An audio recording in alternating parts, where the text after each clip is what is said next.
भाई साहब, ये भगवान का बैटरिया खत्म हो गई है का? थोड़ी देर चले फिर लुल हो गए। भगवान की बैटरी को क्या हुआ? और फौजी अदालतें बहाल हो गई। तहरीक इंसाफ के लिए लम्हा। पाकिस्तान की जीत इंडिया नहीं फ्रांस को शिकस्त हुई है। एक अहम रिपोर्ट। क्या ये खान का दौर है? क्या राना सनाउल्लाह ने कह दिया जंग खत्म? लेकिन क्या जंग खत्म होगी? अपने प्रोग्राम का आगाज बहुत बड़ी और तहलका अंगेज खबरों के साथ करने वाला हूं। न सिर्फ पाकिस्तान बल्कि यहां से लेकर फ्रांस तक की अहम खबरें, क्या जीत क्या हार, लेकिन प्रोग्राम को आखिर तक जरूर देखिएगा। यहां पर मुकद्दर का फैसला भी हो रहा है। एक बहुत बड़ा फैसला हो गया, लेकिन किसी को कानो कान खबर तक नहीं हुई। जंग की बाज़गश्त के अंदर वो खबर दब गई, लेकिन हम जरूर आपको बताएंगे। इस प्रोग्राम को आखिर तक जरूर देखिएगा, और अगर हिम्मत हो तो चैनल को जरूर सब्सक्राइब कीजिए, जरूर सब्सक्राइब कीजिए, जरूर सब्सक्राइब कीजिए। आपके सब्सक्रिप्शन का इंतजार है। आइए गुफ्तगू के सिलसिले का आगाज करते हैं। सबसे पहले एक मजाक ही सही, लेकिन जरा सा इस शॉट को सुनिए। भाई साहब, ये भगवान का बैटरिया खत्म हो गई है का? थोड़ी देर चले फिर लुल हो गए। यहां इन्होंने कहा कि भगवान की बैटरी लुल हो गई। ये भगवान की बैटरी नहीं, अलबत्ता इस वक्त के जो सबसे बड़ा नाम तस्वुर किया जा रहा था कि फ्रांस के राफेल तैयारों का, कि उन्हें आज तक कभी जंगी मैदान के अंदर किसी ने नहीं गिराया है। इंडिया लाख शोर मचा रहा था कि नहीं हुआ। पाकिस्तान ने यह वाज़ेह तौर पर कहा था कि उसने राफेल तैयारे गिरा दिए हैं। 3 राफेल का कहा था, और अब तहलका अंगेज खबर दे रहा हूं आपको। छोड़िए इंडिया को, फ्रांस भी हार गया, और फ्रांस की न्यूज एजेंसी ने इस बात का एतराफ कर लिया है कि 1 से ज्यादा राफेल तैयारे गिर चुके हैं। इंडिया माने या ना माने, पाकिस्तान की फौज ने और पाकिस्तान की अवाम ने 3 राफेल तैयारों को गिराया, यानी कुल 6 तैयारे गिरे, और अब उसकी तस्दीक हो चुकी है। वो राफेल तैयारे जिसके बारे में इंडिया बार बार ये कह रहा था कि इसे कोई नहीं गिरा सकता, लेकिन पाकिस्तान ने ये बात साबित कर दी कि अगर आपके पास हिम्मत हो, जज्बा हो, टेक्नोलॉजी हो, और आपके अंदर अज़्म हो, तो आप बड़ी से बड़ी टेक्नोलॉजी के सामने भी खड़े रह सकते हैं। और राफेल को गिरा देना इस वक्त इंडिया की न सिर्फ सबसे बड़ी शिकस्त है, बल्कि फ्रांस की भी ये शिकस्त तस्वुर की जाएगी कि जिसे वो सबसे अव्वल करार दे रहे थे, वो अब जमीन बोस हो गए। वो 26 नए राफेल तैयारों का जिसका जिक्र किया जा रहा था कि वो नए खरीदे, और जो 26,000 करोड़ रुपए के 8 अरब डॉलर के खरीदे गए, उसे आप कचरा कुंडी में डाल दीजिए, डुबो दीजिए उन पैसों को। ये होती है जंग। लेकिन क्या यहां पर भी बैटरी लुल हो गई है? दोबारा सुनते हैं क्या कहा था आमिर खान ने, सुनिए। भाई साहब, ये भगवान का बैटरिया खत्म हो गई है का? थोड़ी देर चले फिर लुल हो गए। हाँ, तो ये बैटरी लुल हो गई है। मगर यहां पर हर एक को बैटरी की जरूरत है। इससे पहले कि और खबरें मैं आपको जंग के मैदान से दूं, लेकिन मैं कुछ पाकिस्तान के अंदर होने वाली बड़ी खबरें जो चुप हो गई उसकी तरफ जरूर इशारा देने वाला हूं। आइए एक बड़ी खबर आपको हम देते हैं कि वो फैसला 9 मई का, वो फैसला के जो कि ये फंसा हुआ था, कि जिसमें कहा जा रहा था कि तकरीबन 150 से जायद ऐसे लोगों के ऊपर जिन्होंने आर्मी तंसीबात पर हमला किया था, उनका फौजी ट्रायल होना चाहिए या नहीं होना चाहिए। इस हवाले से सुप्रीम कोर्ट ने पहले एक फैसला दिया था कि जिसमें उन्हें मना कर दिया था कि आम शहरियों का फौजी अदालतों में नहीं हो सकता, जिसके बाद उसके खिलाफ अपील दायर की गई थी, और आईनी बेंच के सामने यह मुकदमा जेरे बहस था, यानी जेरे समाअत था, और अब उसका फैसला आ चुका है। अक्सरियती जजेस ने आर्मी एक्ट की वो तमाम शिकें कि जो कि कल अदम करार दी गई थी, उन सब को बहाल कर दिया गया है, और अब इसमें सिर्फ हाई कोर्ट में इसके बारे में इसकी दरख्वास्त देने के हवाले से एक तरमीम का जिक्र किया गया है। अब वो तरमीम होगी या नहीं होगी वो तो एक अलग मामला है, लेकिन अब तहरीक इंसाफ के लोगों बशमूल इमरान खान के मामलात अब जाएंगे फौजी अदालत के अंदर, اور فوجی عدالتوں میں اب ان کے فیصلے ہوں گے. پہلے بھی فیصلے ہوئے تھے, کچھ لوگوں کے 80 کے قریب افراد کے فیصلے ہوئے تھے, جن میں سے کچھ کو بعد میں جن کے کم جرائم تھے ان کو بعد میں رہائی بھی ہو چکی تھی. تو اب یہ تحریک انصاف کے لیے اور بلکہ پاکستان کے نظام کے حوالے سے ایک بڑی خبر آئی ہے کہ اب فوجی عدالتوں میں ان کے مقدمات سنے جائیں گے اور اب ان کے فیصلے بھی سامنے آئیں گے. یہ ایک اہم خبر میں آپ کو دے رہا ہوں, اور اب اس کے نتائج بھی ہوں گے, اور ظاہر ہے اس کے پولیٹیکل نتائج بھی ہوں گے. مگر تحریک انصاف کے کچھ دوست ابھی بھی کچھ باتوں کو سمجھنے کے لیے تیار نہیں ہیں. اس وقت کہ جب انڈیا کے اندر جنگ و جدل کا ماحول چل رہا ہے, خاص طور پر تحریک انصاف سے تعلق رکھنے والے بہت سارے ویلوگرز اس وقت پاکستان کی عسکری قیادت اور پاکستان پر باہر بیٹھ کر کھلے حملے کر رہے ہیں, اور یہ کھلے حملوں کا باقاعدہ ذکر آپ کو مختلف جگہوں پر نظر بھی آئے گا.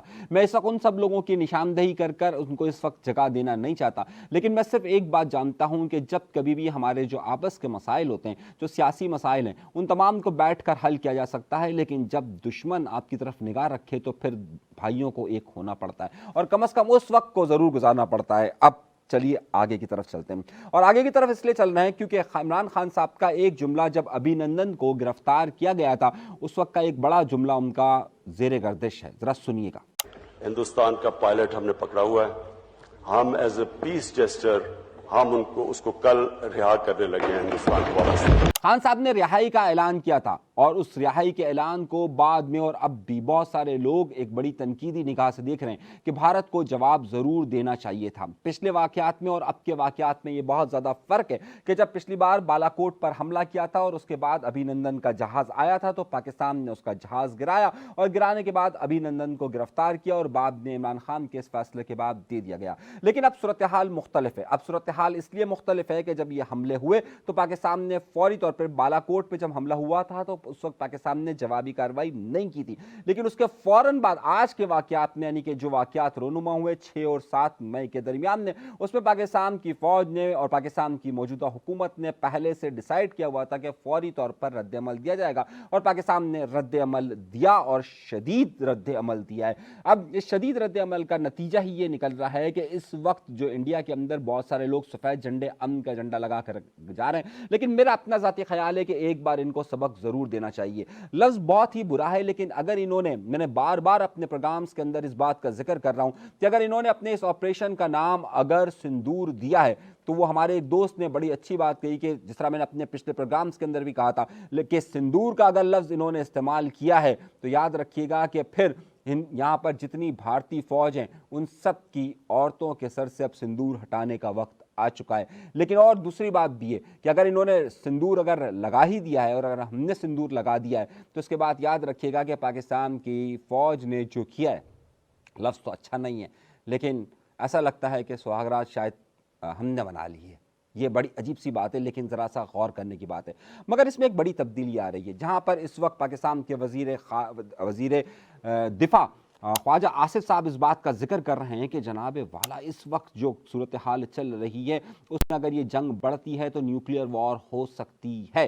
لیکن دوسری طرف سے رانا ثناء اللہ کا بڑا ہی اہم بیان سامنے آیا, ذرا سنیے. تو وہ منہ توڑ جواب جو ہے وہ دیا جا چکا ہے. رانا ثناء اللہ صاحب یہ بیان دے رہے ہیں, لیکن اس رانا ثناء اللہ صاحب یہ بیان دے رہے ہیں کہ جناب اب جو ہے وہ ہم نے جواب دے دیا ہے اور معاملات حل ہو جائیں گے.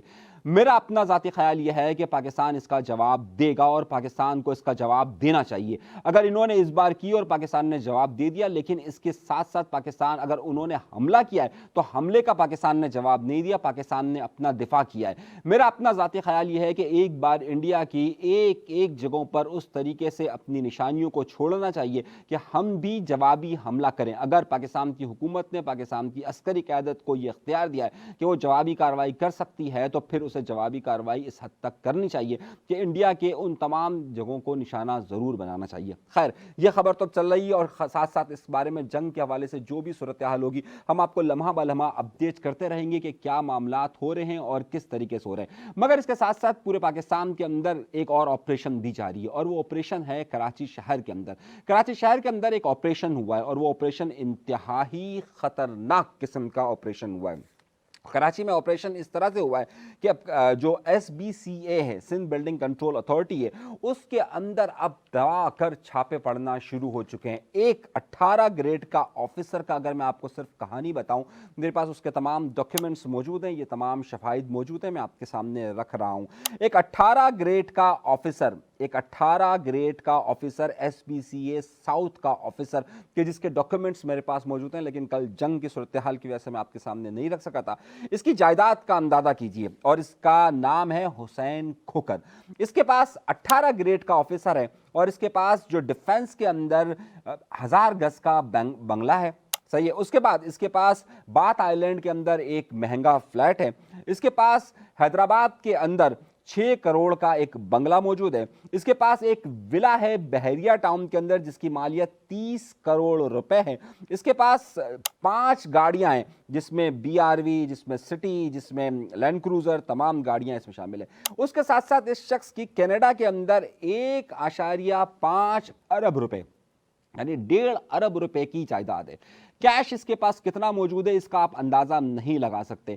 इस हवाले से ये जो बहुत सारे लोग ये बात दावा कर रहे हैं, मैं इनकी बात को झूठ और बेहुदा करार दे रहा हूं कि सिंध हुकूमत के जो सेक्रेटरी हैं, चीफ सेक्रेटरी हैं, उन्होंने खत लिखा और इनके खिलाफ जो है वो कार्रवाई का कहा गया है। दर हकीकत मामला यह है कि नैब ने इस हवाले से पूरी तहकीकात की थी, और नैब ने बाकायदा एक डिपार्टमेंट है सिंध गवर्नमेंट का, कि जिसको आप स्क्रूटनी कमेटी फॉर नैब कहते हैं, स्क्रूटनी कमेटी फॉर नैब कहते हैं, और उसको खत लिखकर बोला कि ये लोग हैं कि जिनके खिलाफ कार्रवाई की जाए और जिनके बारे में बाकायदा शवाहिद मौजूद हैं कि इन्होंने दिया। इसमें अशफाक हुसैन खोखर हैं, इसमें आगा काशिफ हैं, और इसमें अब जो है वो इसहाक खोड़ो का नाम भी आ रहा है, जो SBCA के सरबराह हैं। जब SBCA के सरबराह के बारे में पूछा गया कि वो कहाँ है, तो उन्होंने कहा कि 1 हफ्ते की छुट्टी लेकर बाहर गए थे लेकिन वापस नहीं आए। अगर सिर्फ इसहाक जो खोड़ो है, सिर्फ उसका अगर सिर्फ डेटा उठाया जाए और उनके पास रहने वाली जायदाद का अंदाजा लगाया जाए, तो आपको अंदाजा होगा कि किस तरह से मामला चल रहे हैं। एक बहुत बड़ा धंधा जिसमें से 16-17 ग्रेड के अफसर के पास इतनी दौलत मौजूद है कि आप तस्वुर नहीं कर सकते।